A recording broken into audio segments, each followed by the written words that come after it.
My name is Thomas Vale, or at least it was. I'm a photographer. I had it all. A wife, Allison, friends, a career. And in one moment, it was all taken away. All because of a single photograph. I have it. They want it. And they will do anything to get the negative. I mean, I think Nowhere Man comes very much from the heart, in my case, not from the mind. It's just that to discuss the show, it sounds like really cerebral. But like I said, I leave the real smart stuff to Art. I was aware that the show was saying it was about identity in a big way.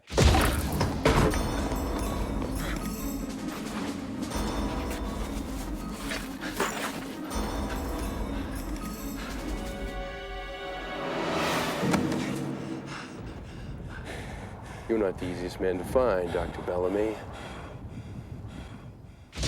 It's so interesting in terms of where the show was then and where we ended up later with the episode we just saw, Gemini. It's like, it may have only been 8, 9, 10 months later, but it was a long journey. You can't die on me. You can't protect yourself anymore. You're Gemini Vale? My best friend's name is Larry Levy. And what is your name? My name is Thomas Vale. That fundamental idea of, which is at the core of me, of the individual, not the group, is at the heart of Nowhere Man. But the intention of the show is just to be cool and fun. With Rodman gone, it was more important than ever that I find Gemini. He'd collected all this information. He even had copies of photographs I had taken. But how was this possible? It got a huge review in the New York Times saying it was the most, brilliant, mind-boggling show that had been in TV in years. And my mother wrote that review. Yeah. His mother's a terrific writer, by the way.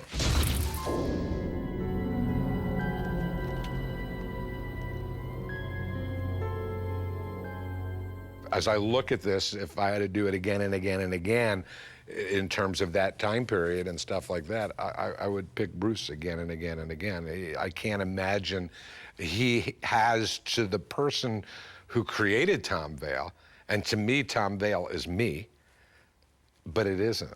He's now inseparable from Bruce, and I think that says an awful lot. Not very many people know what the grind is of feeding the monster, right? Yeah. And when you're working from 6 a.m. on a Monday until 7 or 8 a.m. on a Saturday, and you're the only guy, or you're at least in every single shot, there's really not a lot of time to muse about grace notes and how to find stuff that really, I don't know, supports what you're wondering about. It's very, very hard work, and there's not a lot. There's no time to come up for air. So occasionally I'd come up for air and go, I want an answer. And they'd go, that's not our job to give you the answers. First of all, we don't have them because we don't know what they are. And that's not, our intention is not to provide answers. Our intention is to provide questions, right? So yeah, it was hard duty in a way. Vale wants to meet.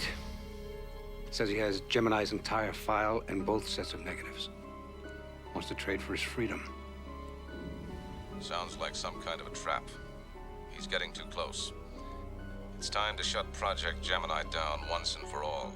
This was a show that, I not intentionally, but sort of by the end product of how it came to be, he's saying that people get into my head. Larry wrote it in 2 weeks, and off we went off. Why didn't it survive, also? I mean, why didn't it survive? It didn't survive because UPN decided to change the direction they were taking the network. They stopped doing dramas, and they went to an urban comedy. So we're getting unbelievable critical response, and the network comes out and spends more money. They bring some more people on the show, and they don't pick us up for a back 9. They pick us up for a back 12. You're thinking you're doing something right, and then literally, 4, 5, 6 weeks down from that, I don't know the exact point because, again, some of it I wasn't privy to right away. You're finding out, well, not only do they have some problems, but They hate now. They hate the show. What the critics love, they hate. And that may not have that much value to them, even though they just picked you up for not a back 9, but a back 12. You know, that part was unheard of. So it took me a while, frankly, to get it. I didn't get just how out of favor with them we were. I was heartbroken because I loved the experience. And unlike some other series that quietly fade and you expect it, we really did, I must tell you, think that we were going to get picked up. We saw no reason why not. Our ratings were good. And we thought we did a great job. Everybody was worried if it did go a second season, what would happen next? And that's what you want. And I think that's what the audience would like to tune into every week, is what is going to happen. And trying, you know, unfortunately, it's show business, not show art. And business, you know, revolves around how much money one can make out of something, and you can't determine that unless you know what it is. And you can't have artists saying, we don't know what it is, but we promise you you'll make money with it. And so there was a reluctance to ever renew it again. But I was very happy with where it was going, because I liked the idea of having to invent, as we went along, solutions to the problems and answers to the questions that Larry posed. We got attention that no one expected us to get.